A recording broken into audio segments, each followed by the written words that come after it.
આગળ આપણે પરાગનયનના પ્રકારો છે એ ભણ્યા. તો હવે કે પરાગનયનની ક્રિયા કરવા માટે છે કે વાહકની જરૂર પડે છે. કે પરાગરજ જે ઉત્પન્ન થઈ છે, જે પરાગાસનના સ્ત્રી કેસર પર બેસવા માટે છે, એને કોઈ વાહક એટલે કે માધ્યમની જરૂર પડે છે. તો આજે આપણે વાત કરીશું છે એ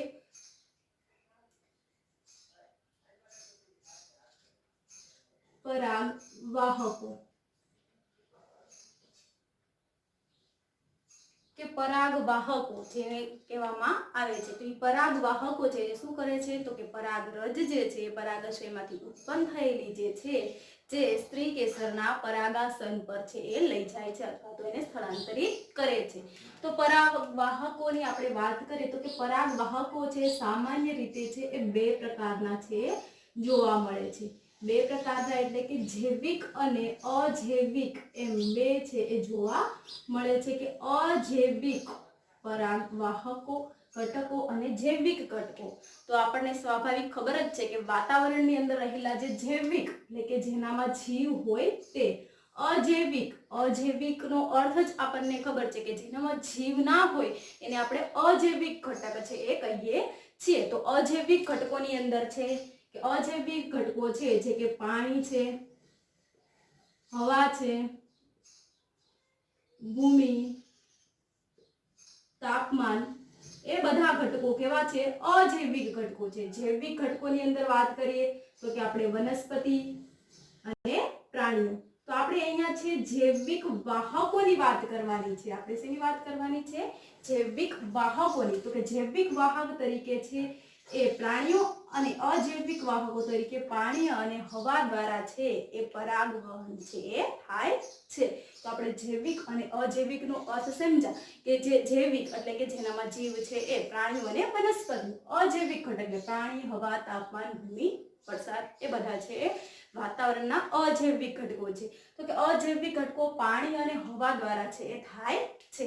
તો આપણે છે અહીંયા એનો પ્રકાર જોઈએ કે અજૈવિક વાહકો દ્વારા છે એ કેવી રીતે અજૈવિક ઘટકો કે અજૈવિક ઘટકોની અંદર છે બે રીત આપણે છે એ ભણવાની છે. પાણી અને હવા દ્વારા છે એ પરાગનયનની ઘટના છે એ જોવા મળે છે.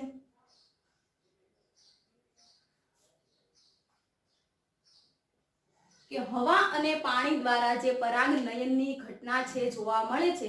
હવાને એનિમોફિલી તરીકે પણ ઓળખવામાં આવે છે અને પાણીને હાઇડ્રોફિલી તરીકે ઓળખવામાં આવે છે. આપણે લખી દઈએ કે હવા દ્વારા જે પરાગનયન થાય છે એને એનિમોફિલી અને પાણી દ્વારા જે થાય છે જેને હાઇડ્રોફિલી તરીકે ઓળખાય છે. તો પહેલા આપણે વાત કરીશું હવા દ્વારા કે જે અજૈવિક ઘટક છે હવા કે જેનામાં જીવ નથી, તો કે એનિમોફિલી તરીકે એને ઓળખાય છે. તો કે આ એક સામાન્ય પરાગનયન છે કે હવા દ્વારા જે થાય છે એક સામાન્ય પરાગનયન છે. કે સામાન્ય પરાગનયન કે હવા છે એ સતત છે વાતાવરણની અંદર છે પસાર થતી હોય છે એટલે કે સામાન્ય પરાગનયનની ઘટના છે. કે હવાની અંદર જો હવા દ્વારા કે એનિમોફિલી દ્વારા જો પરાગનયન થાય તો ઊંચી માત્રામાં પરાગરજની જરૂર પડે. કે ઊંચી માત્રામાં પરાગરજની જરૂર પડે.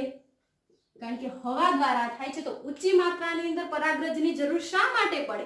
તો કે હવા દ્વારા છે કે જે સ્ત્રી કેસર પર પરાગાસન પર બેસવાનું છે ત્યાં ના પણ જાય અને અથવા તો ઉડીને કઈ વધારે દૂરના વિસ્તારમાં પણ જતી રહે, એટલા માટે છે ઊંચી માત્રાની અંદર પરાગરજની જરૂર છે એ પડે છે.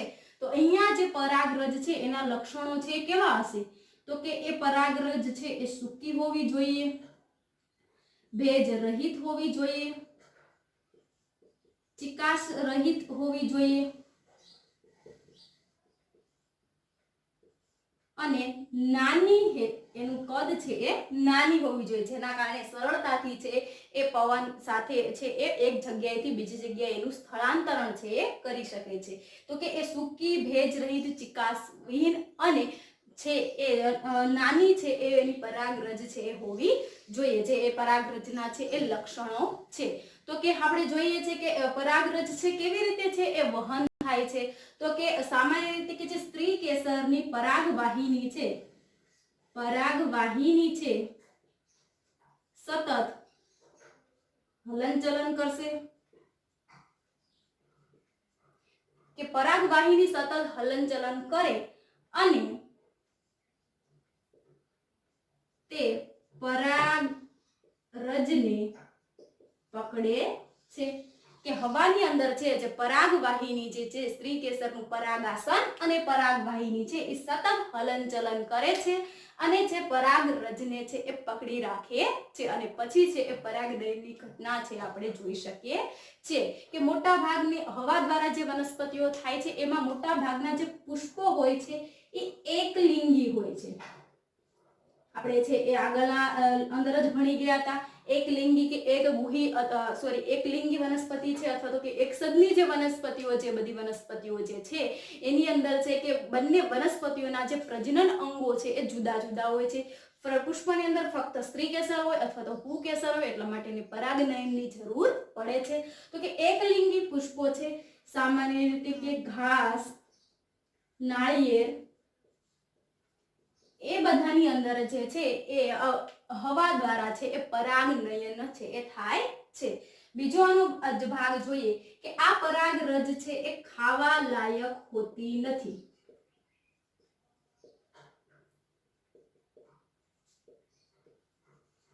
કે જે એકલિંગી જે પુષ્પો જે ઉત્પન્ન થતા હોય છે એની પર આ પરાગરજ છે જે ખાવા લાયક હોતી નથી.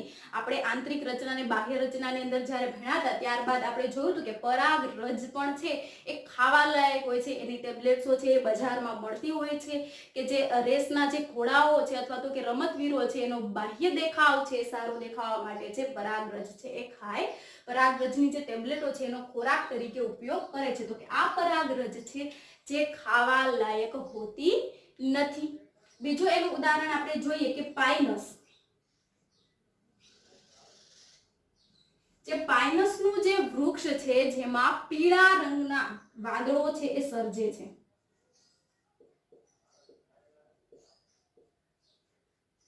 શું કરે છે તો કે પીળા રંગના વાદળો સર્જે છે. કે જે પાઇનસનું જે વૃક્ષ જે છે એ પાઇનસનું વૃક્ષ છે એની પરાગરજ મુક્ત થાય અને પીળા રંગના વાદળો છે એ સર્જે છે, એનું નિર્માણ કરે છે. જેના કારણે છે એ વરસાદ થાય અને એને સલ્ફર વર્ષા તરીકે પણ ઓળખવામાં આવે છે. કે જે પાઇનસનું જે વૃક્ષ જે છે એને પીળા રંગના વાદળો છે એની પરાગરજ છે મુક્ત કરે અને પીળા રંગના વાદળોનું સર્જન કરે અને જેને સલ્ફર વર્ષા તરીકે પણ ઓળખવામાં આવે છે. કે હવા દ્વારા છે એ આવી રીતે છે એ પરાગનયન છે એ થતું હોય છે અને ત્યારબાદ એ પરાગરજ છે એ ઊંચી સંખ્યામાં એની જરૂરિયાત છે. કારણ કે છે એ ફિક્સ નથી કે પવન છે કેટલી ઝડપથી છે એ ફૂંકાતો હોય છે, એટલા માટે છે એને ઊંચી માત્રાની છે એ જરૂર છે એ પડે છે. અને ઘાસની અંદર અને નાળિયેરની અંદર છે આવા એકલિંગી પુષ્પો છે એ સર્જાય છે જેમાં હવા દ્વારા છે એ પરાગનયન છે એ થાય છે. ત્યાર પછી આપણે બીજો અજૈવિક ઘટક જોઈએ તો કે પાણી દ્વારા. કે પાણી દ્વારા જેને હાઇડ્રોફિલી તરીકે ઓળખવામાં આવે છે. તો કે આ જે પાણી દ્વારા છે એ ઓછા ભાગે થાય છે. કે ઓછી વનસ્પતિની જાતોમાં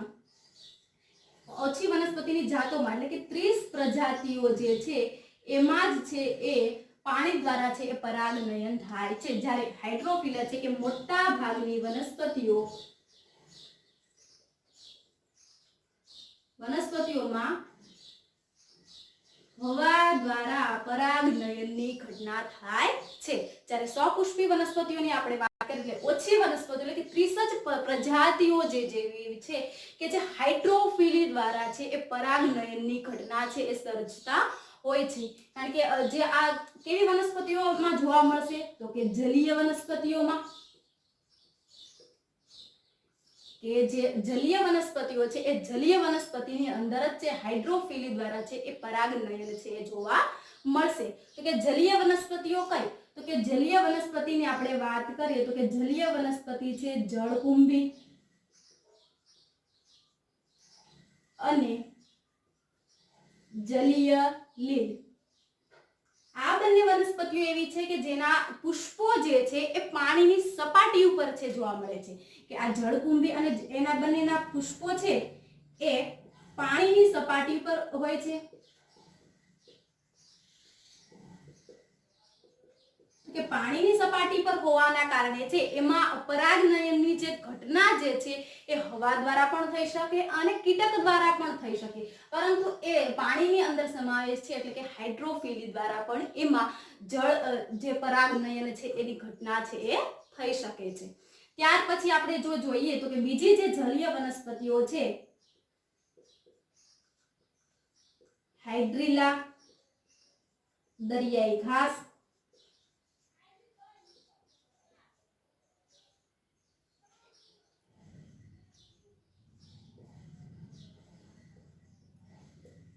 વેલેન્સિયા એ બધી વનસ્પતિઓ જે છે એ પાણી દ્વારા છે એ હાઇડ્રોફિલી દ્વારા છે એનું પરાગનયન છે એ થાય છે.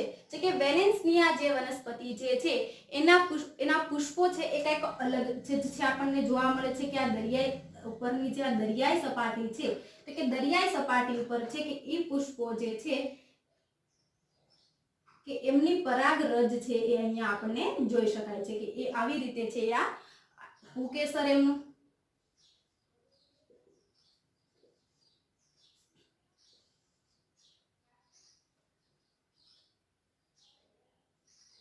સ્ત્રીકેસર છે આવી રીતે વૃંત સ્વરૂપે છે એ જોવા મળે છે કે જ્યારે પાણીની સપાટી ઉપર છે આ પરાગરજ છે એ મુક્ત થશે કે વેલેન્સિયાની અંદર છે કે પાણીની સપાટી પર આવી રીતે મુક્ત થશે ત્યારે આ જે વૃંત જે છે એ ઉપરની તરફ છે એટલે કે પાણીની સપાટી ઉપર છે એ આવે છે અને પરાગરજ છે આવી રીતે બેસી જાય અને અહીંયા ફલન થઈ ગયા બાદ કે એ ફલન થાય એટલે કે એનું જે ફલન થાય ત્યારબાદ છે આ વૃંત છે એ ફરી વખત છે એ સ્પ્રિંગની જેમ છે એ પાછું છે એ નીચે પાણીની સપાટીની અંદર છે એ બેસી જાય છે. તો કે વેલેન્સિયાની અંદર છે કે આવી રીતે ફલન થાય છે કે એના જે નર પુષ્પો જે છે એ પાણીની સપાટી પર પરાગરજ મુક્ત કરશે. ત્યારબાદ જે સ્ત્રી કેસર છે જે વેલેન્સિયાનું સ્ત્રી કેસર જે છે એ સ્ત્રી કેસર છે એ વૃંત સ્વરૂપે એટલે સ્પ્રિંગ સ્વરૂપે છે એની સ્પ્રિંગની લંબાઈ વધારીને પાણીની સપાટી ઉપર છે એ પરાગરજ છે એ ગ્રહણ કરશે. એ પરાગરજ ગ્રહણ થઈ ગયા બાદ એ ફરી વખત એ સ્પ્રિંગ છે એ ફરી વખત એ પાણીની સપાટીની અંદર છે એ દાખલ થાય છે. તો કે વેલેન્સિયાની અંદર આવી રીતે છે એ ફલનની ક્રિયા છે એ જોવા મળે છે. એવી રીતે એની પરાગનયન છે એ આગળ છે એ વધે છે. ત્યાર પછી જે દરિયાઈ ઘાસ છે એ વનસ્પતિઓ છે એ દરિયાઈ ઘાસની અંદર છે નિમ્ન છે એ જોવા મળે છે. એની અંદર છે નિકમન એનું જે પરાગરજ છે એ જોવા મળે છે. તો કે એ પાણીની સપાટીની અંદરના ભાગમાં જ છે એ પરાગરજ મુક્ત કરશે. એ ક્યાં મુક્ત કરે છે તો કે પાણીની